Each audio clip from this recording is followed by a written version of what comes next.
पश्चिम बंगाल के चुनावी समर में जहां बमों की गूंज और बाहुबलियों का आतंक आम बात थी, वहां दिल्ली से एक ऐसा आदेश निकला जिसने कोलकाता से लेकर मुर्शिदाबाद तक के गुंडों की सिट्टी पिट्टी गुम कर दी। तस्वीरें याद है ना, जब बंगाल में जुडिशियल मजिस्ट्रेट को बंधक बनाया गया था। लेकिन अब खेला खत्म होने वाला है, क्योंकि मैदान में उतर चुका है वो ऑफिसर जिसने यूपी का सिंघम और अपराधियों का काल कहा जाता है। एक डेंटिस्ट जो बदमाशों के जबड़े ढीले करने में माहिर है। आईपीएस अजयपाल शर्मा 300 से ज्यादा एनकाउंटर और 18 महीने में 75 कार्रवाई का खौफनाक रिकॉर्ड लेकर ये अफसर अब बंगाल की गलियों में लोकतंत्र का पहरा दे रहा है। आखिर क्यों चुनाव आयोग ने इसी जाबाज को चुना? यूपी के उस जाबाज की वर्दी पर लगे सितारे बदमाशों की आंखों में चुभते हैं। नाम है डॉक्टर अजयपाल शर्मा, वो डेंटिस्ट जिसने मरीजों के दांत उखाड़ने की बजाय अपराध की जड़ें उखाड़ना बेहतर समझा।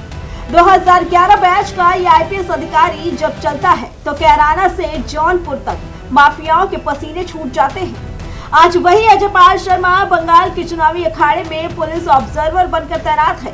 चुनाव आयोग ने इन्हें यूं ही नहीं भेजा, मंशा साफ थी। अब बंगाल में बम नहीं, सिर्फ वोट गिरेगा। 300 से ज्यादा एनकाउंटर का बेदाग रिकॉर्ड, 18 महीने में 75 एनकाउंटर, जौनपुर पोस्टिंग, मुकीम काला गैंग का सफाया, महाकुंभ 2025 में 45 करोड़ की भीड़ को सुरक्षित संभाला। अजयपाल शर्मा की कार्यशैली किसी फिल्मी स्क्रिप्ट से कम नहीं। याद कीजिए वो एनकाउंटर जब उन्होंने चलते ट्रक पर चढ़कर बदमाशों का शिकार किया था। यूपी में योगी आदित्यनाथ के भरोसेमंद और प्रयागराज के ज्वाइंट पुलिस कमिश्नर अजयपाल को क्रिटिकल सिचुएशन का उस्ताद माना जाता है।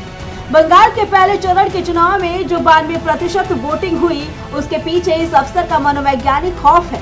वो आम वोटर जो डर के मारे घर से नहीं निकलता था, आज सीना तान कर पोलिंग बूथ पर खड़ा है, क्योंकि उसे पता है कि बाहर खाकी का वो शेर खड़ा है जिससे अपराधी थर थर कांपते हैं। लेकिन रुकिए, इस सख्त वर्दी के पीछे एक मोम जैसा दिल भी है। नोएडा में तैनाती के दौरान एक अनजान बच्ची की कॉल पर जब वो उसे अपनी बहन बनाने के लिए भावुक हो गए, तो दुनिया ने देखा कि ये सिंघम सिर्फ इंसाफ का पुजारी है, जल्लाद नहीं। 6 साल की मासूम को वो इंसाफ दिलाने के लिए रातों की नींद हराम करने वाला ऑफिसर आज बंगाल के लोकतंत्र की ढाल बना हुआ है। अमित शाह ने कहा था 5 मई के बाद गुंडों को उल्टा लटका दूंगा। अजयपाल शर्मा की नियुक्ति उसी चेतावनी का पहला ट्रेलर है। टीएमसी खेमे में खलबली है तो अपराधियों के बीच सन्नाटा। क्या ये सिंघम बंगाल में सत्ता परिवर्तन का मुंह गवाह बनेगा? क्या एनकाउंटर स्पेशलिस्ट की बंगाल की शांति का आखिरी रास्ता है? सवाल कई हैं, लेकिन जवाब सिर्फ एक, अजयपाल शर्मा आ चुके हैं और अब गुंडों का गुरूर टूटना तय है। तो ये था यूपी के उस लाल की कहानी जो बंगाल का भविष्य लिख रहा है। आपकी इस पर क्या राय है, हमें कमेंट करके जरूर बताइए। Bureau report, prime TV.